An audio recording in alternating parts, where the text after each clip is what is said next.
വടകരയിലെ LDF സ്ഥാനാർത്ഥി KK ശൈലജയ്ക്കെതിരായ സൈബർ അധിക്ഷേപത്തിൽ യൂത്ത് കോൺഗ്രസ് പ്രവർത്തകനെതിരെ കേസ്. തൊട്ടിൽപ്പാലം സ്വദേശി മെബിൻ തോമസിനെതിരെയാണ് പോലീസ് കേസെടുത്തത്. അഭിജിത്ത് മുഴക്കുന്നു നൽകും കോഴിക്കോട് നിന്ന് കൂടുതൽ വിശദാംശങ്ങൾ. വീണ്ടും മറ്റൊരു കേസ് കൂടി ഇതുമായി ബന്ധപ്പെട്ട് ഉണ്ടാവുന്നു. ഈ കോൺഗ്രസ് പ്രവർത്തകൻ എന്തൊക്കെ വകുപ്പുകൾ ചുമത്തിയാണ് ഇപ്പോൾ കേസെടുത്തിരിക്കുന്നത്? വിവരങ്ങൾ.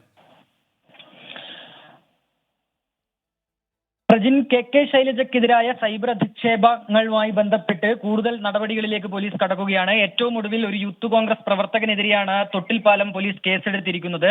തൊട്ടിൽപ്പാലം സ്വദേശിയായ മെബിൻ തോമസ് എന്നാണ് ഇയാളുടെ പേര്. DYFI പ്രാദേശിക നേതാവ് അഡ്വക്കേറ്റ് ജസ്റ്റിൻ സാബു നൽകിയ പരാതിയിലാണ് തൊട്ടിൽപ്പാലം പോലീസ് നിലവിൽ ഈ കേസെടുത്തിരിക്കുന്നത്. ഇൻസ്റ്റഗ്രാം, ഫേസ്ബുക്ക് എന്നീ സമൂഹ മാധ്യമങ്ങൾ വഴി KK ശൈലജയ്ക്കെതിരെ അശ്ലീല പരാമർശങ്ങൾ നടത്തി എന്നുള്ളതായിരുന്നു പരാതി. ഇത് പ്രകാരം IPC 153 അടക്കം ചേർത്തുകൊണ്ടാണ് നിലവിൽ കേസെടുത്തിരിക്കുന്നത്. അതായത് കലാപാഹ്വാനം, സ്ത്രീകളെ അധിക്ഷേപിക്കൽ തുടങ്ങിയ വകുപ്പുകൾ ചേർത്താണ് നിലവിൽ ഈ മെബിൻ തോമസിനെതിരെ കേസെടുത്തിരിക്കുന്നത്. ഇതോടുകൂടി KK ശൈലജയ്ക്കെതിരെ നടന്ന സൈബർ അധിക്ഷേപവുമായി ബന്ധപ്പെട്ട് ഏതാണ്ട് 6ഓളം കേസുകൾ നിലവിലെടുത്തിട്ടുണ്ട്. പ്രജിൻ. ശരി, അഭിജിത്ത് മുഴക്കുന്നാണ് വിശദാംശങ്ങൾ നൽകിയത്.